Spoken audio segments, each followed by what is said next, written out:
कवयित्री बहिणाबाई चौधरी उत्तर महाराष्ट्र विद्यापीठाच्या प्रथम वर्ष कला शाखेच्या द्वितीय सत्रासाठी विद्यार्थ्यांच्या अभ्यासक्रमामध्ये माझी माय नावाची कविता, जी संदर्भ माझ्या जातीचे या कवितेच्या संग्रहातील आहे, त्या कवितेचा अभ्यास मंडळाने समावेश केल्याबद्दल मी पहिल्यांदा त्यांचे मनस्वी आभार मानतो.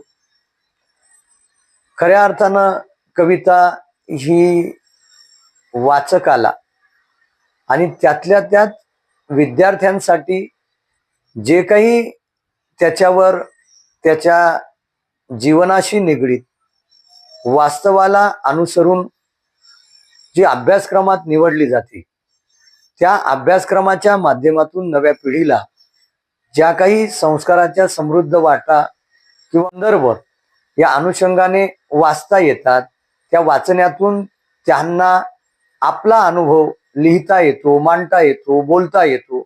याच्यातूनच खऱ्या अर्थानं साहित्याला अर्थ प्राप्त होतो.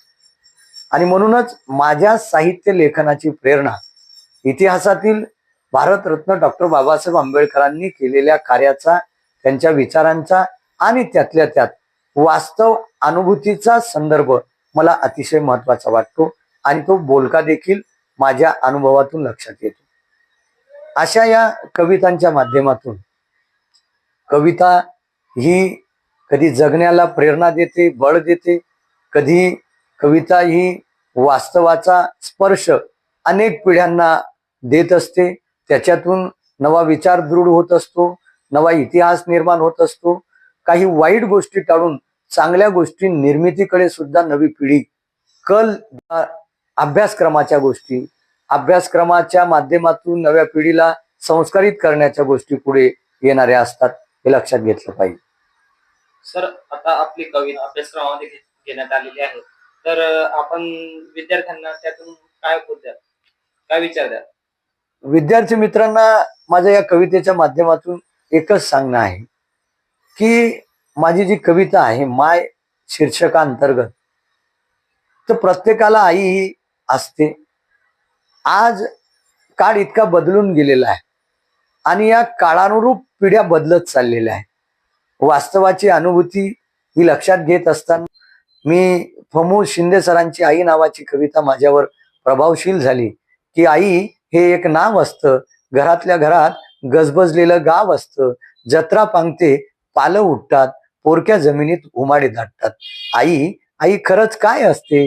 लेकरांची माय असते, वासराची गाय असते, दुधावरची साय असते. या आई शीर्षकाच्या त्यांच्या कवितेतून मला मिळालेली प्रेरणा ही खरंच अतिशय मोलाची मला वाटते.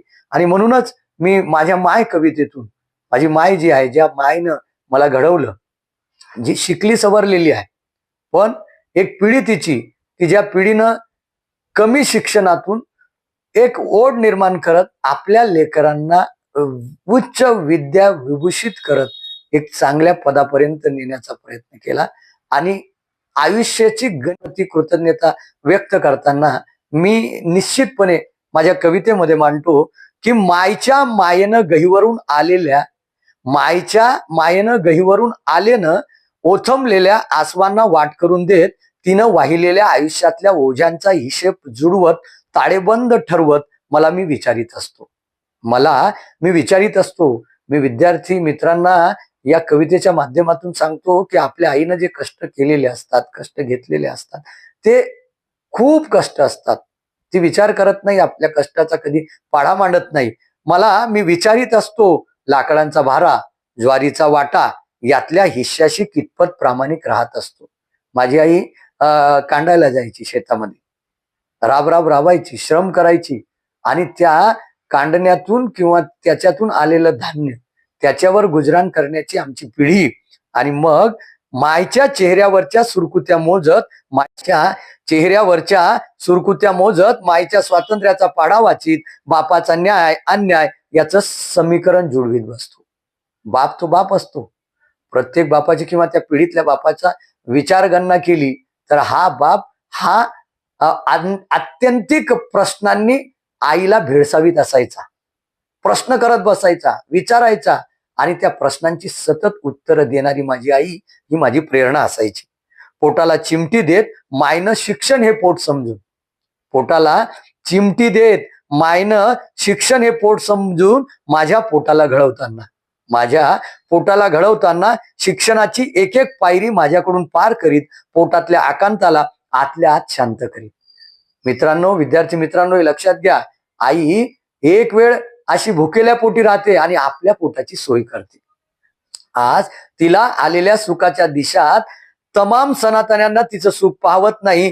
तिनं आणि तिच्या मेळ्यातल्या स्त्रियांनी शिकवलेल्या आपल्या मुलांना धनसंपत्ती समजून चष्म्यातून डोकावताना, त्यांच्या आसवांशी संवाद साधताना, ही माझीच आई नाही, प्रातिनिधिक स्वरूपाची ही माझी आई आहे. अशा अनेक आई आहेत की ज्या आईंनी कष्ट करून आपल्या मुलांना शिकून पुढे नेलेलं आहे.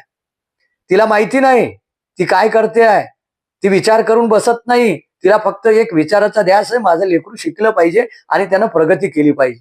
माझी पिढी, माझी परिस्थिती तिनं बदलविण्याचा ध्यास घेतलेला असतो. शिक्षणाची एक वाट अशी आहे, काही असो, मुलानं पाठी घेतली किंवा नाही, तो शाळेत गेला किंवा नाही, त्याच्या शाळेसाठी ती तन मन धनाने विचार करत बसायची.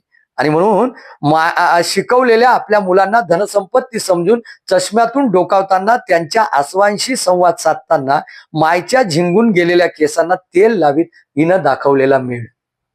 म्हणजे कालची आणि आजची पिढी याच्यातलं अंतर मी लक्षात आणून देतो आहे. माझ्या पत्नीचा आणि तिचा संवाद हा अनेक पिढ्यांना आदर्शवरत असा आहे.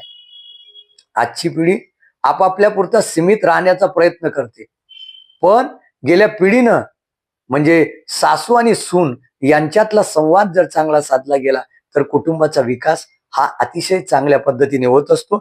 म्हणून मायच्या झिंगून गेलेल्या केसांना तेल लावीत हिनं दाखवलेला मेळ मायच्या स्वप्नाला साकारत गेला. त्यांचा संवाद हा आमच्या अनेक कुटुंबांना ठरत असतो. आणि म्हणून आईचे कष्ट जे असतात, मायचं जे चित्र आपण रेखाटतो, तिनं दिलेल्या दिशा ज्या असतात, ते शिक्षण हे एक व्रत तिनं समजलं आणि शिक्षणाच्या माध्यमातून आमच्या जीवनसृष्टीला एक नवा आयाम देण्याचा, नवा विचार देण्याचा प्रयत्न केला. आणि म्हणून या पिढीनं, विद्यार्थ्यांनी आपल्या आईची महती, आपल्या आईचा विचार, आईप्रती कृतज्ञता आणि ज्या ज्या लेकरांनी ज्या ज्या या सृष्टीतल्या प्रत्येक माणसानं आईचं महात्म्य आपल्या लक्षात घेण्यासारखंच आहे. जळगाव महाराष्ट्र न्यूज चॅनलने माझ्या कवितेविषयी जे जाणून घेतलं त्याबद्दल मी आपले मनस्वी आभार मानतो. धन्यवाद सर.